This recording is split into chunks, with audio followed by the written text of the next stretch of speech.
everyone's attention. Let's jump right in to the picks and bans. Yuumi and Twisted Fate from red side, no surprise here. Expect these to remain, but Lee Sin is a big question. I feel like every team that was given Canyon Lee Sin has regretted it. And what is their final ban going to be? Are they going to cover jungle? And already, how interesting is this? The Lissandra ban comes out from Darmon to say, hey, want to ban Lee? We'll take LeBlanc. Oh, you want to remove LeBlanc? We'll take Lee.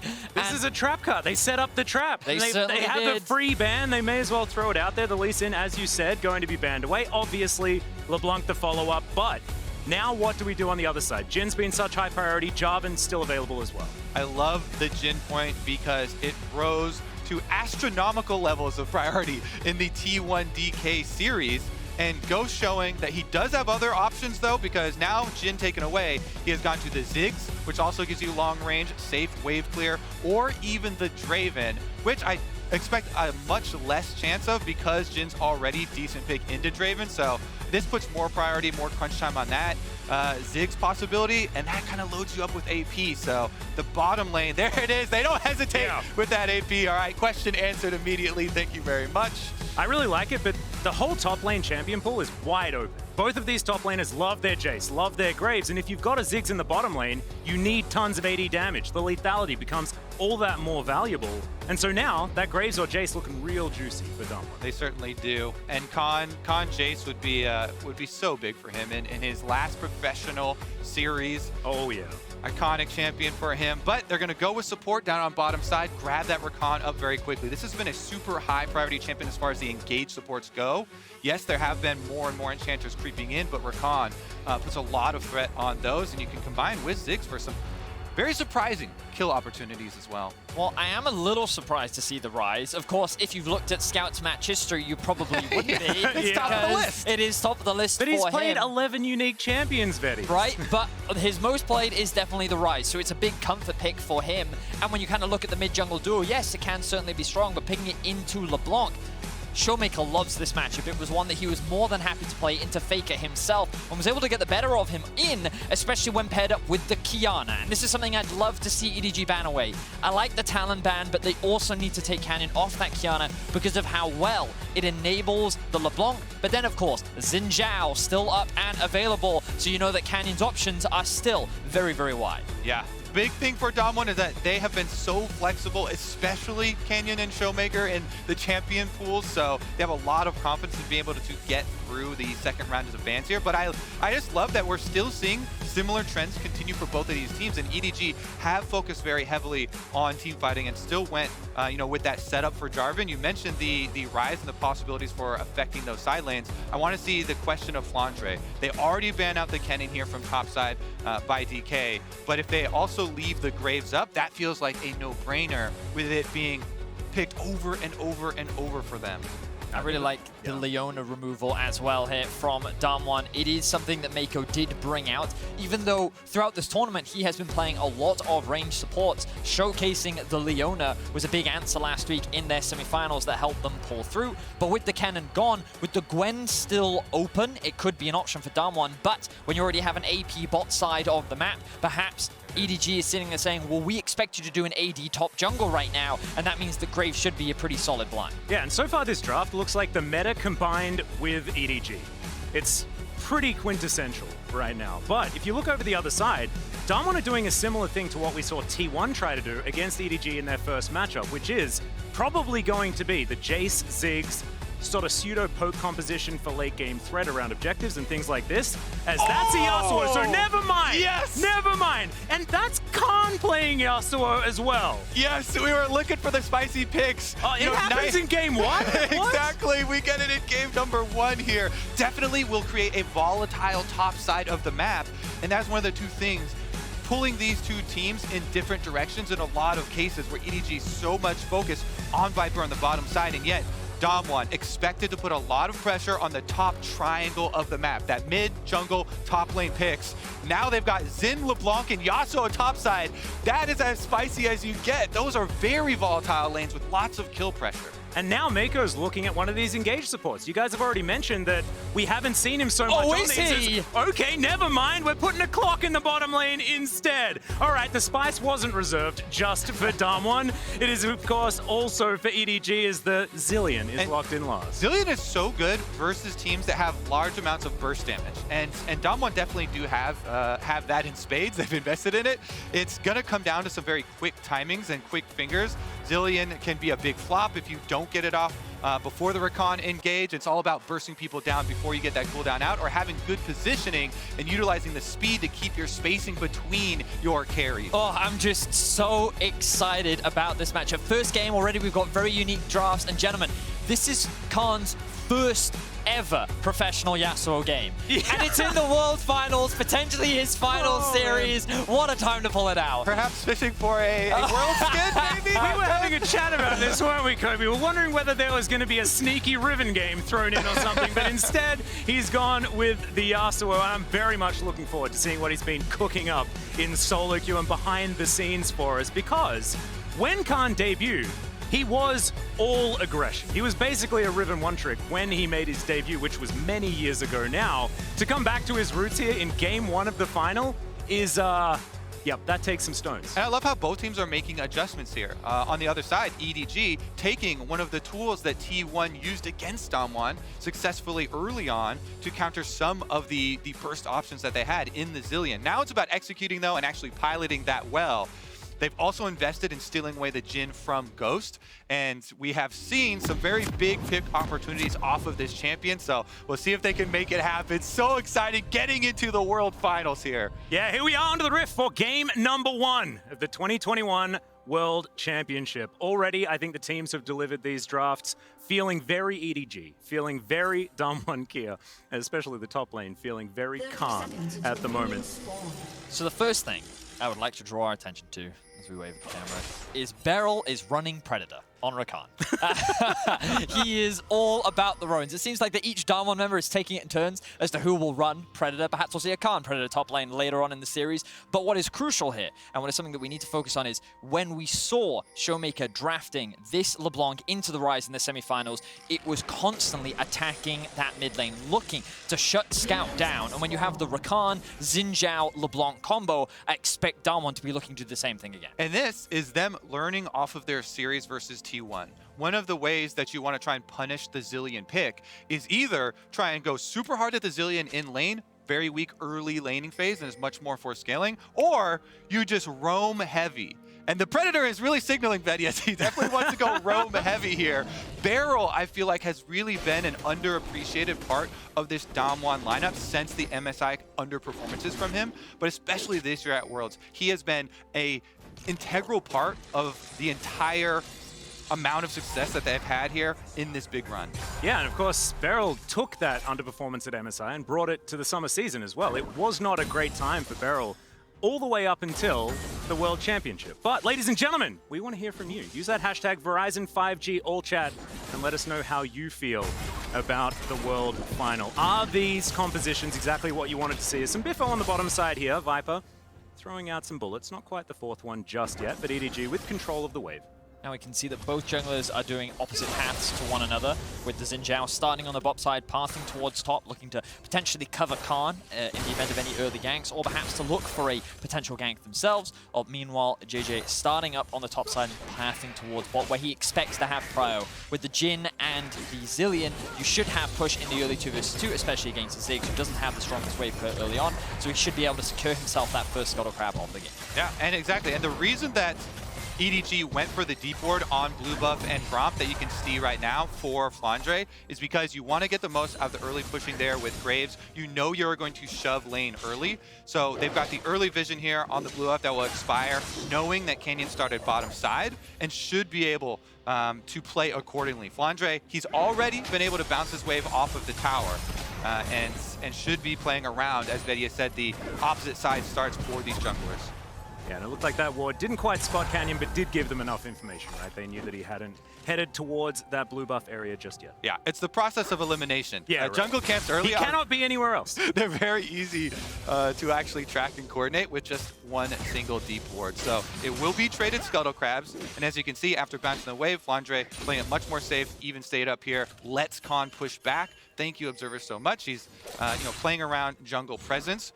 Very big for mid laners to also do this. It's a much less obvious way where they just kind of hover up to the side where their jungler is, but is equally as important, and Showmaker should be able to catch this one. And as we get close to those first backs, because you can already start to see them come out from a few members, it will be this level 4 from Beryl, where you need to keep track of what he is looking for elsewhere on the map. Because we do know that he loves to roam, we do know that he loves to try and make plays pretty much everywhere that he can on the map, and you only have to look at some of the stats to identify some of those early game plays. Yeah, I love it. And you can see here, displayed in the graphic, how high of a dual proximity Mako has on the other side. Guess what? With Zilean, that's going to remain very, very high, giving over experience there with the passive. And Barrels is going to be extremely low. We expect a back first purchase of boots so that he can use that Predator to go make that support jungle play early on. And I really love that Mako is just showing his versatility, right? He basically designed engaged support play over in the LPL and has this Worlds demonstrated that he has a whole nother string to that bow, of course, and has been just playing for so long. Yes. Really cool to see. So many enchanters. He fully embraced the Yuumi meta. He certainly did. Bunch of Yuumi there as well, and it does go into this team being so constructed around Viper and Viper's success. Having a look at Flandre just shoving that wave in once again. Yasuo not exactly having the greatest of times in the early laning phase, but which Yasuo does, you know? The enemy team's Yasuo. In the early stages, especially up on top side, is just looking to use the wind wall to avoid damage while still picking up CS. And then you can get some kill threat since you have a Xin Zhao. Once you get post level 6, you've got knockups from Beryl, you've got knockups from Xin. Even later, Ziggs can throw satchel charges and set you up. So they've shown here that they can definitely coordinate towards the later stages. And there's Beryl's first roam. He has his Predator boots, and he just comes over to support Showmaker as Scout and Mako already showing here and shoving the wave in to get first move. Yeah, feels like a bit of a chess match at the moment. Moving the pieces around, but not actually going for any takes. I mean, I always love it. The first game of a best of 5, especially finals, there's just so much pressure mounting. Even as we have calm trades of CS and the draft kind of plays out as expected. But really for all of these players, as we see Beryl slowly returning to the bottom side, their entire year's worth of work, all of those scrims, all of those solo queue games, all of that practice, all of those reviews are distilled down to this one series. And everything rides on this. So just a little bit of pressure. Yeah, you know. But you're quite right, and you know that in that first game, the person that makes the first play often is not always the one that's best set up for success. So it's about who will strike first, who will be the first to try and mount that lead. Because right now the gold is dead even. It has just been a large part of trading. The CS is even across the board. No early Drakes have been prioritized, but it is this Herald that we have seen be a big part of the first contention. As we are getting closer to that point, we're going to keep track of who looks to move first and these crucial item spikes. Yep, JJ on the bottom side of the map at the moment, but as is Canyon. We're 1 minute away from that Herald spawn, like you were talking about, and it's very dark in the bottom side river for Damwon Kia.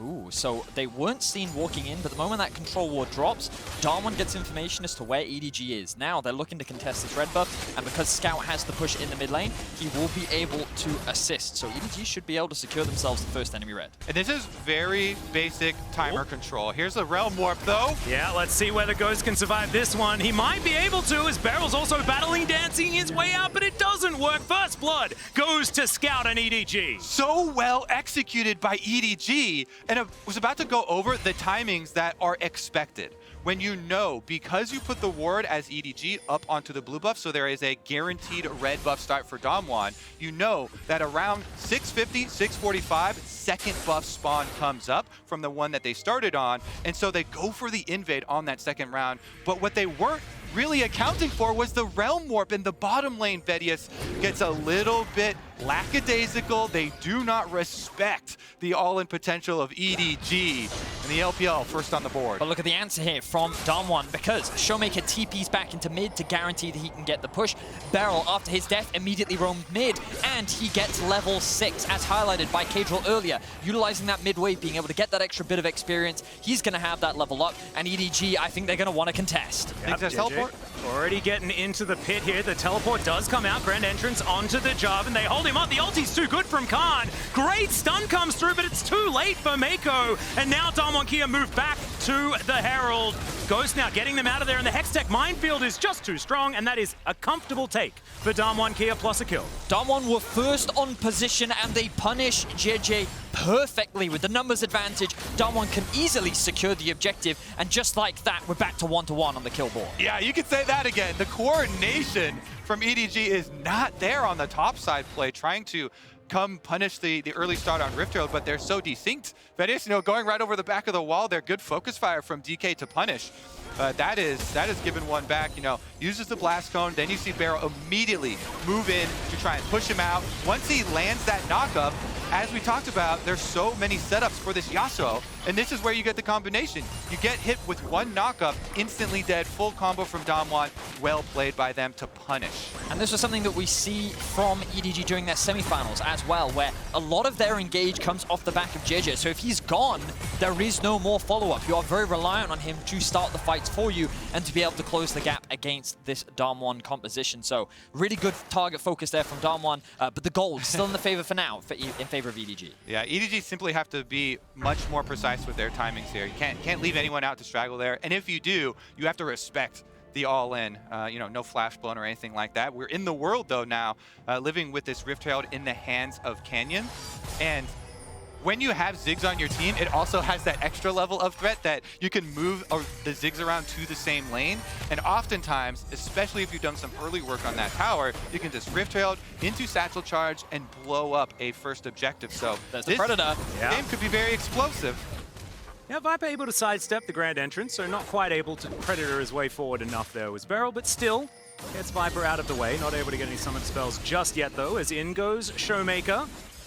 As I say that, SVG, Parabellum says, oh my god, Khan is going out with a statement. Damwon Kia for the win, let's go boys. Well, yeah, followed up on the Rakan knockup right well with the Yasuo ultimate there. That R button is working. I'd like to just raise a point that you brought up though. The level 6 that was gained by Beryl and not Mako was so important there. If Mako has the ultimate, all of that chain CC and that lockdown on a single target isn't quite as powerful because the Jarvan just hops back up again. So this could be very important moving further forward in the game. It certainly could be. And I think that right now, the only reason why EDG have that gold lead is because they're able to secure a plate in mid, they secured a plate in bot, but Damwon have this Herald in their back pocket. The question is where they want to invest it. You could go to the Ziggs lane, in theory, because of course you do have the Satchel Charge to be able to secure towers early, but it depends on where you want to invest your money. Perhaps it makes more sense to try and funnel more gold into Khan, when you know he's going to be one of your big late game threats in a side lane and in team fights as well. Or perhaps you just want to break that mid tower because you know sieging against Scout with his wave clear could be difficult with this composition from Damwon in the early game at least. Ooh. Close, but not quite a cigar there. Yeah, mid lane tower would definitely be the ideal situation to get down early. It's just such a big objective when you do have the setup here that Damwon do with possibilities of Showmaker's LeBlanc, one of the most feared combinations that we have in the tournament. Getting fed early with the early kill actually going to him. He's the one to get the last hit onto JJ, which is very important for them. But if you then take the mid tower and let him roam around with this assassin pick, you lose control of your brush, and that makes your rotations between objectives so much longer because you have to respect all this extra positioning and your lack of vision. And I've had a few requests, gentlemen, since we announced that we were going to be doing the final. A lot of requests for no Cloud Souls. And thankfully, our first Drake is in fact a Cloud Drake, so no Cloud Souls for game number 1. I'm sad, but most of you guys at home are probably going to be a bit happy. I mean, I think also this is one of those games when you have Jhin plus Zillion, the Cloud Soul would have been great. Yeah, right? It would have been. But we can see that Herald I was ready to talk about it, but then I saw that it came up too early. I was very upset as Herald is going to charge into the mid lane, grab some plates here as Beryl sidesteps the stun from Viper, and EDG have to just lose a few plates, but otherwise not too much more. From EDG's perspective, this is really best case scenario for them. Yeah, right? You know, it's dropped, it's not really used optimally, you only get a couple plates, and Damwon realized that there's not that much time left for us to get that much gold, but that mid lane tower still stays healthy. So with EDG holding this small gold lead, I think that they're still feeling pretty comfortable for the time being. They also threatened moving Ziggs towards mid though. So here we go. There's the Predator again. Quickness tied in with it as well, and Scout has nowhere to go. Beryl tanks up the turret for a long time, but he can. They're going to be fine, and that's just the pick from the 2v2 in the mid lane. And we talked about this coming out of the draft. Would Damwon look to attack mid lane? And this was the first successful gank that we're able to see from Beryl. Chainsy's seeing up Scout perfectly. He doesn't have the cleanse to get away from the charm. Ends up falling to the setup from the LeBlanc as well. And now Damwon, for the first time in the game, hold themselves with the gold lead. And you need to look back at how they set that up. In the Rift Herald play, rotating the entire bottom lane over with Ziggs coming through, they clear out this vision, if you see in the top side river there, and then Beryl coming back for the repeat on that Rakan, making good on his catch here onto Scout. Again, this is another pick by the Rakan. No flash blown by the targets, and kill successful. Is given over as far as the Dragon though. First one picked up for EDG, and let's remember that they do have some good scaling options on their side, namely with that Zillion to counter some of the burst damage options, as well as some side lane opportunities for Ryze later. I wanted to talk a little bit about this, because oftentimes we talk about scaling when it comes to comps like this, but let's have a look at this replay first. Yeah, great thing about this, good vision toggle by the observers. That Fog of War you just saw was previously cleared out by them, so Beryl lies in wait. They get the full lockup onto Scout, and by the time he's done with the charm, with the CC, he knows he's dead. So well executed here by Damwon. Kind of surgical in some of these early moves. It was just the one mistake, not respecting the early Realm Warp on bottom side, that led to that first blood going to EDG. Yeah, it's been a pretty interesting back and forth in this early game, but really it's the mid game where I think we get to see some of the best League of Legends from both of these teams. EDG, typically, yeah, they'll throw a couple ganks out in the early game, but it is that transition from the early to mid where they leverage their early gold lead to strong team fighting, and it's the same for Damwon, where this is where you start to unlock them on the map. This is where they'll really start to look for those picks and start to unlock with their composition.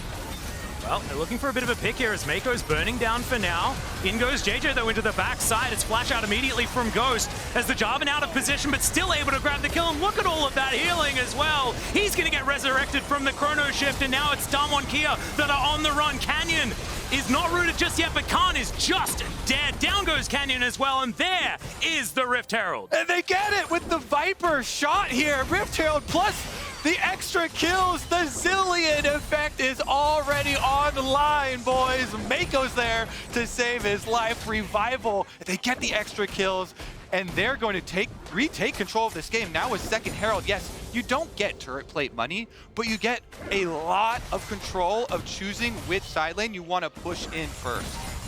And breaking down turrets is so important as well as we check this one out one more time. Mako goes down low, but crucially doesn't die. Exactly. Some of the big threats to Zillion are burst damage trying to bait out the ultimate, but Mako stays strong. He keeps it up here. JJ even buys time by smiting the Rift Herald, gaining health to walk back over to the safety of Mako's waiting arms. And in the early game especially, those revives give you so much more time. And it's hard to work through some extra cooldowns there. There's no more DPS left for Damwon, so well done by EDG to actually fend them off, plus securing the objective. I think what we saw there as well was why I think a lot of future teamfights are going to look like, and why Ghost in particular is super important, because there's a lot of single target damage that comes out from this Damwon squad, and Zillion loves that, because you throw all your burst onto a single target, he then revives them, and it's only Ziggs that can do a lot of AoE, as EDG now looking to attack Khan. Yeah, Khan doesn't have a lot of options right now as he's trying to dash his way around, and it looks like EDG might have been thwarted for the moment. They will put down the Rift Herald though, and so Khan will still need to vacate the area, but he does so with his life. Exactly. EDG choose the bottom side for the Rift Herald. Bottom side down immediately. First turret bonus. Actually 17 minutes into the game for them. So they get paid extremely well for this. And remember, they're focusing pretty heavily on these team fights, displaying why they keep picking JJ Jarvan over and over and over. This is his 7th Jarvan game in a row. They simply walk over to second Rift Herald, start the fight out with the Cataclysm, force it down, knowing that they have the Zillion to come back them up. And now pushing their winnings ahead on these objectives. And gentlemen, coming into this series, we knew that early game would be important. And I just want to highlight some of these early game stats that we see from EDG, because in their wins, and this was at 15, they have a huge early game gold advantage. It was 15-30 where they got this gold advantage, but EDG looks best when they're able to... 15 minutes were they ahead? It was 15-30. Well, that they got ahead, yes. Oh, right. So they weren't ahead at 15 minutes. They were not, actually. It's a contentious one for sure. Very dangerous. But the point is that you can see that when they get ahead, usually they're actually very good at closing things out. Their average game time is very short. In both wins and losses, this team does not like to waste time. So let's see if EDG can translate this into a big win against Damwon in the final. Yeah, will be absolutely huge. Scout clearing out some waves on the top side of the map as Damwon Kia looking to try and get some vision parity around this mid lane. Viper dashing on forward. And of course, that extra movement speed that you get from the Zilean is so important for a champion like Jin that can run so damn fast. Yeah, it's very good at short trades. Whenever you have limited attack speed here from the 4-bullet setup from Jin, you want as short trades as possible, so the extra speed is really well paired with him. We also need to look at just the overall objectives of these two teams and how they are different with the teleport coming in from Scout. EDG want to focus on that team fight, grouping up with the Zilean. Meanwhile, DK need to get a surgical pick here and make use of their surprise burst damage as well as locking someone up with that CC, or else the Zilean is just going to take over. Yeah, full information for both teams right now. Eyes on this Infernal Drake. The Scout getting poked, but EDG's health bar is still pretty high. Well in control of the river for the moment. Damwon have a lot of options for getting over this wall if they want to. The Blast Cone also there if they want to contest for this Drake, but the positioning still better for EDG as Showmaker dives into the pit, distorts his way out, and that is just a pick off. And EDG bursts down the Drake, and now there's nothing to fight for Damwon Kia. And look, EDG also have control over the mid wave, so they should be able to push this one out as Damwon is looking for picks. The root comes down. Yeah, Scout goes down relatively low, but it's the burst damage onto Showmaker. He has to get out. He's got a bomb, but it doesn't do very much damage. There's now Canyon with the ulti will keep himself alive. Scout burning down, but is going to survive for the moment. We don't have an ulti out of the Ziggs, so Scout is going to be okay. Mako has ice in his veins. He is not wasting this cooldown. He's like, Scout, walk it off, okay? You're gonna be fine. I'm not using my ultimate, and saving that in these critical moments really does mean the difference between life and death. It does mean the difference between Damwon still pushing down an objective afterwards. The huge chunk in health is enough to still earn them that objective. Wow, but very tense moment there because you could see that EDG was making it very difficult for Damwon to get a pick. They were positioning themselves in a very traditional front-to-back manner where the Jarvan was constantly on the front line, forcing Damwon to come into him and saying, if you're going to engage, I'm the target that you're going to force. Meanwhile, Scout was hovering just behind him, waiting for those potential pick opportunities, and Damwon really struggled to gain access into the river. That meant that they couldn't really contest the Drake, and it wasn't until after when EDG spread out a little bit more that then they could look for that pick. Unfortunately for Damwon, they couldn't really convert it into a kill, but as you rightly said, Kobe, they do get themselves a tower. Exactly, though. I love the positioning because it's so important for EDG. And it's going to be a lot on watching the support because for Mako, he has to remain close enough to Viper to be able to obviously give him the speed boost and be around for the ultimate for whoever's getting focused, but also separate himself so that you don't get caught in the Rakan combo. You know, Barrow with the Predator is constantly looking for pockets of Fog of War to find those engages, and if you can lock up both targets, that's where you get your win. I very much agree with you, Kobe, because I think that Beryl finding a flank is going to be the most important thing for Damwon, because the combination with Yasuo immediately gives you access onto the backline, and the moment that that chaos begins, that is where Damwon's better set up for success with their highly mobile composition. Yeah, that's why in the mid game, we're going to be hyper-focused on this Vision game. Vision is definitely not one of the easiest metrics for people to track for team successes because it's not on scoreboard, you know, like the gold in Brig Lights. Yeah. Very easy for you, but it is critical to the success of their operations here. Let's see, Showmaker is LeBlanc, plus he has Flash, so a lot of tools to try and get away from this one. Jarvan is not the best at setting up any sort of ganks onto LeBlanc. Yeah, you should be all right. Rise is pretty good. Yeah, I'm going to move on in. Let's see whether the Rune Prison comes out, and the answer is no, as we have a Distortion available. Of course, the Mimic also having to be used, but it's on basically no cooldown, so never mind that one. Baron has spawned a couple of minutes ago. Could be something potentially worth fighting over, but I love that you bring up Vision. I wanted to talk about this because both of these teams want to do different things. EDG, phenomenal 5v5 style of composition, but Damwon, they want to split you up around their map. They want to play those shadow games. And like you were talking about, you need vision control if you're going to do that. You certainly do, and I think that right now, when we kind of have a quick look at the map, you can see that there's a lot of control in favor of Damwon when it comes to the river. They have good access into the top side, they have a couple wards littered around the bot side as well, and ultimately, Damwon's investment is they're using mid very well. When we talk about that mid tower going down, initially it doesn't look like that much of an advantage, but you can see how Damwon converted into a lot of vision control, and the moment that you control the river, it means that you have access to move towards these side lanes, and they just use that to be able to protect their top lane tier 1. Another tactic Damwon can utilize because they're enabled by this Ziggs plus 2 possible split pushers here with high amounts of burst damage is if you just put Ghost and Barrow mid lane as we see the chase through the river. Yeah. You keep them mid lane, they have insane wave clear and they're extremely safe, and you try and force the Zilean to show mid. Then you can force a play out of Fog of War on either the Yasuo or the LeBlanc's lane and have Ghost just travel halfway and throw the ultimate.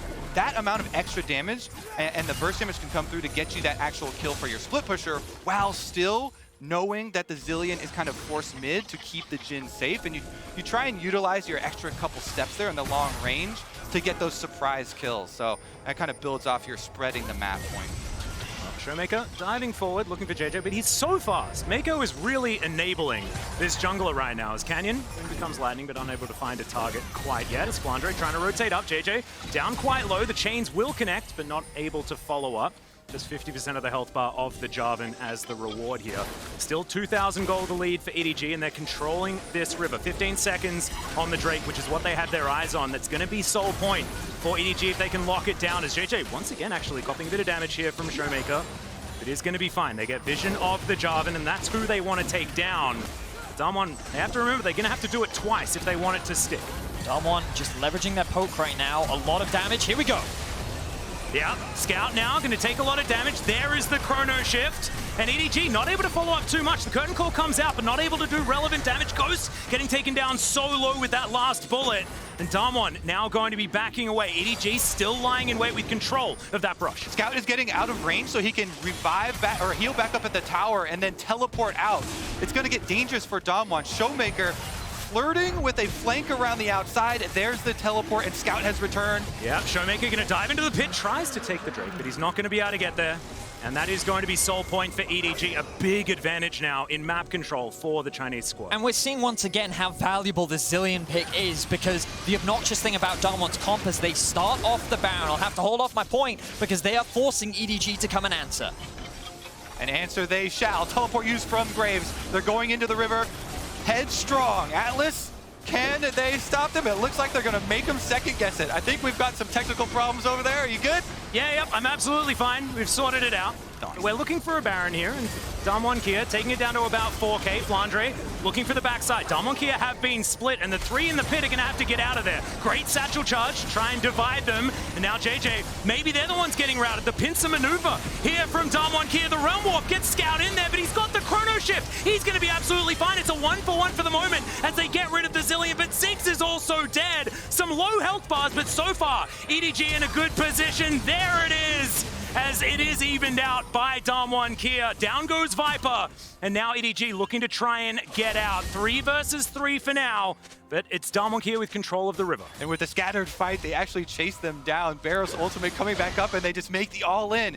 Convert onto Viper, regaining control around that Baron. That was a close one, Thaddeus. Well, it certainly was. The fact that Damwon immediately went to the Baron after the Dragon suggested that, as you rightly identified, Kobe, they were trying to force that TP out from Flandre, but also the positioning from Showmaker and Beryl on the flank set themselves up perfectly to create this collapse. But EDG attack one of the weak sides, but Damwon do a great job of just stalling, buying time, using their mobility, and then the moment EDG commit, this is when Damwon get to leverage their mobility. A huge ultimate from Ghost does so much damage to allow Showmaker to pick up a couple of back picks, but EDG no slouches either, getting kills, overall resulting in a 2-for-2. Yeah, one of the biggest things to track too in the next iteration of this team fight is how Damwon are using these immunity spells. The Xin ultimate, of course, to create space and give you a pseudo frontline, but also the wind wall from Khan is a pretty big window, whereas EDG, they're looking for that all-in, and you see it with JJ forcing on Jarvan and then being followed up by the Realm Warps here coming from Scout,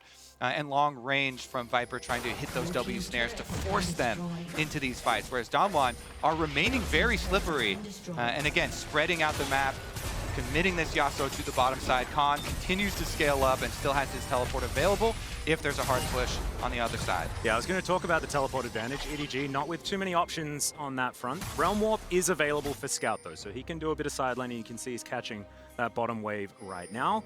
It's going to be double TPs for Damwon Kia, though, giving them a lot of flexibility in order to get around and get things done. And already you can see Canyon clearing out vision in this Baron pit. Baron definitely on the minds of Damwon Kia, and I feel like this whole game, it's been a 2,000 gold lead from the minute one. Yeah, it has been very close. There was a brief window where Damwon were able to get slightly ahead, but immediately taken back by EDG, and I'm just so happy that we're getting to see two teams deliver when it comes to the team fighting, because coming into this tournament, expectations were that EDG was one of the favorites to the tournament, and while there has been some skepticism around their performance at this World Championship, the reality is that they have always been known as an excellent team fighting team, and right now they're going toe-to-toe with Damwon. And their focus on committing to this style. When they walked up to Rift Veil #2 and forced it through and had the confidence playing off of that revive and forcing it through, that's where they really retook control of this game, because yeah, Rift Veil #1 was terrible for them, and Damwon had a very good early start trying to open up the map, and yet EDG remained true to themselves. A lot of people, most people, giving overwhelming support to Damwon as far as this series goes, so it's very heartening to see the LPL representative with all of the hopes of the entire region on their shoulders. Well, getting dangerous. The turnaround. Flandre dived on in, thought that it was going to be for him. Can he get out of the way? Yes, he definitely can. And so the lockdown, not quite enough there from Khan's ultimate. And the Graves is going to survive. That was crazy from Flandre. Yeah, he just goes in 1 versus 2 and is able to get away with his life as well. Wow, didn't have to burn the flash because he didn't have it. Does get the ignite out from Beryl. Can go back to base. TP comes through from Khan. TP is up from Flandre, not going to use it yet. Yeah, there's another knock up onto JJ, but he's going to be absolutely fine. Gets over that wall. No Magic Mantle helping him out just there. And notice, Damwon are just trying to poke around here while they have Yasuo push on top side. That huge minion wave crashes into the low health turret, and then they force on Baron. Yep, you can see JJ going to be on vision as soon as he comes out of that brush, but EDG, they can go for an answer here. Control ward in the pit, they know exactly the health bar, and Damwon Kia, are they looking for a turn? Do they actually have the coordinated damage to lock anyone down before Mako can bring them back to life? In goes JJ, they just explode Showmaker. He is so important for their team fight, and he goes golden as well. He's got the Sterix, he's got the Chrono Shift. It's an immortal Jarvan trying to win the team fight, and EDG have lost no one. In goes Beryl once again, but it's going to be a sacrifice, and Damwon Kia are left with corpses on the Rift. And EDG have done it, Atlas! Brute force right into the face of Damwon. They are squished like bugs on the windshield. That is a clean ace. That is a Baron. Fedius, this game is wide open. EDG have just smashed it. EDG are delivering in the fights, and they execute it perfectly. It was Viper that sunk his teeth into the heart of Damwon. He found Showmaker, the pick that was needed to tear apart Damwon. It tore the fight wide open. EDG get themselves an ace. They get the Baron, they get the Soul, and they are looking to get game 1 in this best of 5. This is so big for JJ too. You know, all the focus on Jarvan, him being the frontliner. Look at this here. from Viper. Beautiful hit into the root. Immediate follow-up from JJ to set up for the fight. Exactly. You have to see no hesitation there. Complete trust in their teammates. Viper lands the snare, this Jhin steal away, followed up so well by the team, and they get every last one. So not only is it a clean ace, it's just huge map control. Since they're the ones with the extra effort towards their team fight, they're the ones with the Zillion scaling so well here towards the later stages. You just get to destroy the entire map with this Baron as well. Look at this Baron power play start to explode. 2 minutes left on it, and they're already at 2.7k. And they had the Dragon Soul waiting for them as well. So Ocean Soul now encircling EDG at the same time. Another 5 minutes, and it's going to be that Elder Drake time. But the Red Bull Baron power play is only getting larger. This series is EDG's chance to shock the world. Damwon, the defending world champions, already going so heavily down in game number 1 here, is just such a huge step by EDG. Let's see if they can finish it.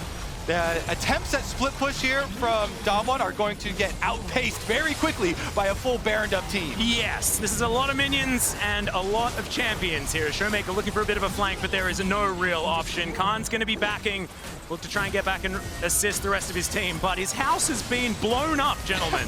It's not a great time as Showmaker able to get himself out of the Cataclysm, but EDG, they can do this all day. Forced to flash, and oh look, the Realm Warp is coming through immediately. They're going to rotate up to top.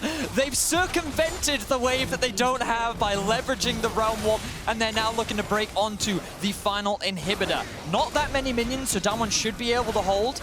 And look at this, Maker also clearing out the flank for any potential TP wars that could come in from behind. They recognize that they've taken everything that they should right now. They're going to disengage, they're going to back off, but the base of Damwon is in tatters. Yeah, EDG with just methodical movement, making sure there was absolutely no way any flank was going to happen. They had vision exactly where they needed it to be, and now 8,000 gold is their lead. 2 inhibitors are down. This is poised to be EDG taking game 1. This is just so big for them, Atlas.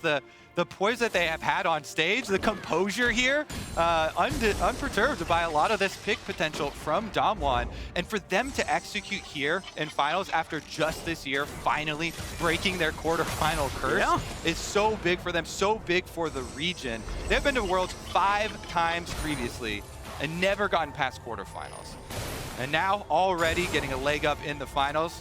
The remnants of this Baron power play will time out, but 4.1K is definitely going to be something you take to the bank. It definitely is not bad, as EDG is a bit of a demonstration of their domestic prowess. I think a lot of people might remember some worlds where things didn't go quite so well for EDG. I know Just a few. I know I certainly do. 3 of those times, by the way, of their 5 Worlds appearances, they were the #1 seed of LPL and highly disappointed the region by not getting past quarterfinals. But this is why it's such a big triumph for them to be here and to get the lead. Well, let's see whether they can close it out. Fat Lady certainly started warming up her voice box, but she hasn't quite started. You can hear her in the yet. distance, Atlas? Yeah, there's some yodeling happening. I can hear it in the far reaches, but it hasn't started just yet for real. Damwon here looking to try to defend their last bastions of hope. 3 turrets remain. But EDG are just so strong. The real struggle right now for EDG is just this Ziggs wave clear that is kind of holding the line against EDG Siege. But look, they're going to commit again. The wave clear continues to come through, but perhaps it will not be enough. The 5-man of EDG looking to go in. Flash Cataclysm comes forward, and JJ just trying to put them in position, but it's Canyon. He's got the ultimate, and now the dive forward from Beryl. It does not work out. The Grand Entrance only hits 1, and then he just pops like a balloon. The wind wall looks comically ineffective as now the Nexus turrets are falling. And for a series that so many predicted was a 3-0, yes, it might be, but it's not going to be for Damwon here. Edward Gaming absolutely wiping the floor with our former world champions. They make sure they finish the job before they finish off the Nexus. EDG with a very strong performance in game 1, and they stuck to their style. They got exactly what they wanted. They got Flandre on a comfort pick with his Graves, his most played champion at Worlds, and he was extremely reliable as the carry on the top side of the map. They didn't really invest a huge amount into Scout, but where they could, they got leads in their bot lane, and they just out-team fought Damwon at every opportunity. In the opening of the day, we were looking at, wow, this team is so easy to predict. All these Graves picks, all these Jarvan picks, all these Ryze picks. Yes, exactly. They stick with those Vedius, and yet they also take